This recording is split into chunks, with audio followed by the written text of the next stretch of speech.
gracious state of Georgia, our God-given land. The Lord has offered us domestic livestock.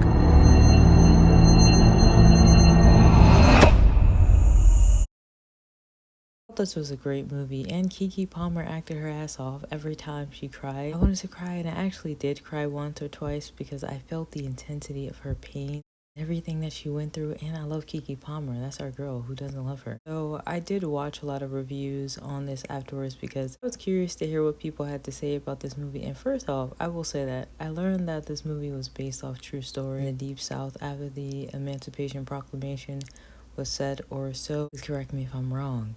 But a true story of when slavery was over and how many plantation and slave masters did not release their slaves and left them to continue to be slaves for years without telling them the truth, which is insanity. Now, of course, we all know that slavery in itself is wild and effed up, but dragging it out even more knowingly is doubling it, even though what's worse than slavery to freeing folks nor telling them. The movie was good, even though there were moments that people did mention seemed too unrealistic. First, I did assume this would be a sci-fi film, but then we surely realized as audience members that she is still in the same time zone and they were just hidden away the entire time from the world. This is downright sick. Lock these people up who were doing this and throw away the key. Slave Runner Man, the actor who played him, has a huge, I'm talking like massive God complex, and it is from that Christian religion. Let's just call it spade. Worshipped him, and the religion gave him that huge ego and justifies in his mind and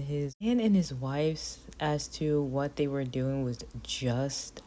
It's just downright sick. Not to mention, the wife was horrible because she was playing along with this. Like, she would let the child come to the plantation and kept a secret of this going on. There was a review I watched of this where the guys in the review were saying, how did anyone know? But it's like, it's quite simple that no one knew to me because nobody said anything. That's why the people who said nothing about this the entire time are a part of the problem. The reason messed up things go on for so long is because nobody says anything. People just keep quiet, making them a bigger part of the problem. I did like Henry's character in this film too. He played a great role, and I was glad that his character finally stood up for himself with the help of Alice. His brother in the relationship was indeed cringy. It also showed some discriminatory feelings the brother had towards immigrants. You could tell it bothered Henry's character.